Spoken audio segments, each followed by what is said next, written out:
সম্মানিত ভিউয়ার্স, আসসালামু আলাইকুম রহমতুল্লাহি ওয়া বারাকাতুহু। বরাবরের মতো আমি বিপ্লব আপনাদের মাঝে নতুন আরেকটা ভিডিও নিয়ে হাজির।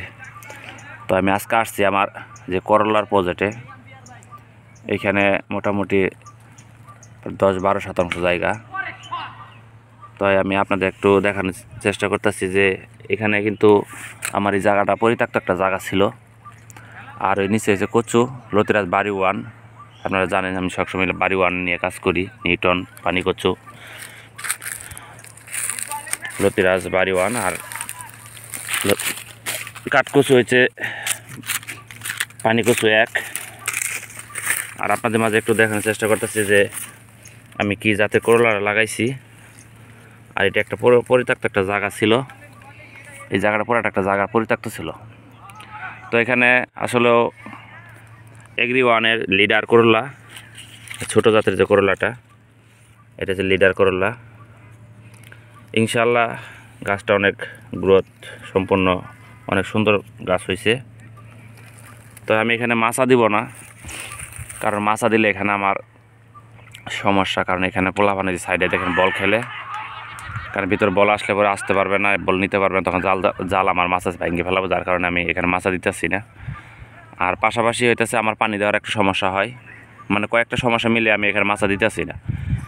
কারণ এই যে কচুরি পানা দেখতেছেন, এটা একটা পেনা কচু, ওই যে বিলের মধ্যে পুকুরে যে হয় কচুটা, যে কচুটা, এই কচুটা পুরা খেতে আমি বিছাই দিছি। কারণ এর উপরে হয়তো ফলন একটু কম হবে, ফলন একটু কম হলেও কিছু করার নাই, কারণ জায়গার পরিস্থিতি বুঝে কাজ করতে হয়। আর আমাদের যে গাছটা আমি দেখাই আপনাদের, এটা হচ্ছে লিডার করলা, এগ্রি 1-এর লিডার। তো অনেক সুন্দর চারা হয়েছে। তো আপনাদের একটু দোয়া করবেন আমার এই করলা গাছের ফলন যাতে ভালো হয় এবং কি গাছ যাতে সুস্থ থাকে। আমি মোটামুটি ভালো পরিচর্যা করতেছি। এখানে কিন্তু এই যে জায়গাগুলো দেখতেছেন, এগুলো কিন্তু শুকনা জায়গায়, দেখেন একদম মাটি, এই যে শুকনা, কত শক্ত মাটি। আমি এখানে প্রথমত মাদা তৈরি করছি, কারণ পুরোটা জমি আমি চাষ দেয় নাই, কারণ এখানে শক্ত মাটি, এমনই শক্ত, মানে ইটার চেয়েও শক্ত বেশি, এত শক্ত মাটি এটা। তো আমি এখানে মাদা তৈরি করছি। নিচে আমি প্রথমত এই যে কচুরি দেখতেছেন, এইগুলো কচুরির শিকড়, এগুলো দিছি। তারপরে প্রায় 2.5 কেজি 3 কেজি গোবর দিয়ে একত্রে মিক্সার করে মাটির ঝুরঝুরা করে আমি মাদাটা তৈরি করছি। আর প্রতি সপ্তাহে আমি অন্তত একবার করে হলেও কীটনাশক ভিটামিন দেওয়ার চেষ্টা করতেছি এবং কি দিছিও। অলরেডি এই গাছের বয়সে 2বার দেওয়া হয়েছে 2 সপ্তাহে। তো 2 সপ্তাহ গাছের বয়স মোটামুটি অনেকটা সুন্দর হয়েছে। তো এখনকার যে ডোকা ছাড়তেছে, আশা করি অল্প দিনের মধ্যেই করলা এসে যাবে।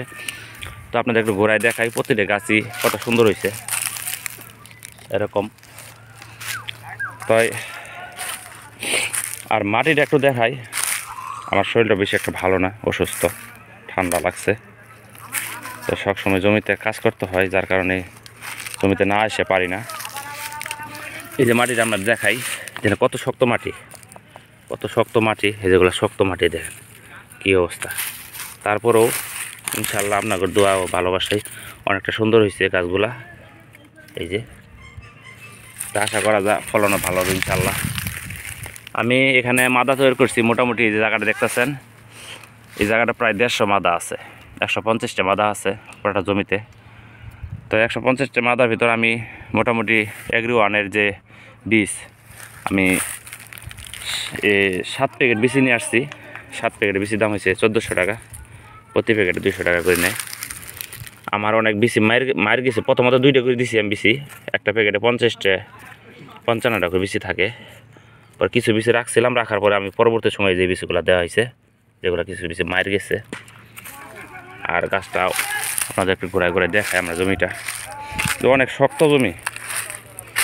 আর আমার এখানে পানি দেওয়ার ব্যবস্থা নাই, আমি এখন পানি টাইনে দিতেছি বালতি দিয়ে। তো মেশিন দিয়ে দিলে দেওয়া যাবে, কিন্তু আমি মেশিন দিয়ে দিতেছি, কারণ মেশিন দিয়ে দিলে ঘাস হবে। কারণ যেহেতু জমিটা চাষ করা হয় নাই, অনেকটা ঘাস হয়ে যাবে। গাছটা ওঠার পর আমি হয়তো মেশিন দিয়ে দেবো। আপনাদের একটু দেখাই যে এই যে সবগুলা গাছই মোটামুটি কিছু কিছু কয়েকটা বেশি মার গেছে। আমি 2টা করে বেশি দিছি, বেশি দেয় নাই। একটা মাদা থেকে একটা মাদা, এই দেখেন, এই মাথা থেকে এই মাথা প্রায় মাঝখানে 4 ফিট 5 ফিট, 4 ফিট হবে, 5 ফিট হবে না, হয়তো 4 ফিট হবে, 4.5 ফিট এরকম হবে, 4 সাইডে ঘুরাইয়া। এখানে 150 মাদা আছে। তাই আমার ভিডিওটা যদি ভালো লাগে অবশ্যই লাইক কমেন্ট শেয়ার করবেন, আর চ্যানেলটা সাবস্ক্রাইব করে রাখবেন। আমি মাঝে মাঝে আপনাদের আমি যে কাজগুলো করি এগুলা আপনাদের দেওয়ার চেষ্টা করি, দেখানোর চেষ্টা করি। তো এখানে মাছা দেওয়ার চিন্তা ভাবনা ছিল, তবে মাছা দেওয়া যাবে না, কারণ যে আমি বললাম যে ওই যেখানে পোলাপানে খেলাধুলা করে বল আসে, আবার আমার নিজেরও পানি দেওয়ার সমস্যা হয়। তাই আমি আজকের মতো ভিডিওটা এখানে শেষ করলাম। আর পরবর্তী সময় যখন আমার ফলন আসবে তখন ইনশাআল্লাহ আমি আপনাদের ভিডিও দেওয়ার চেষ্টা করব। তো সবাই ভালো থাকবেন, সুস্থ থাকবেন, আর আমাদের জন্য একটু দোয়া করবেন। আসসালামু আলাইকুম রহমতুল্লাহি আবরকাতুহ।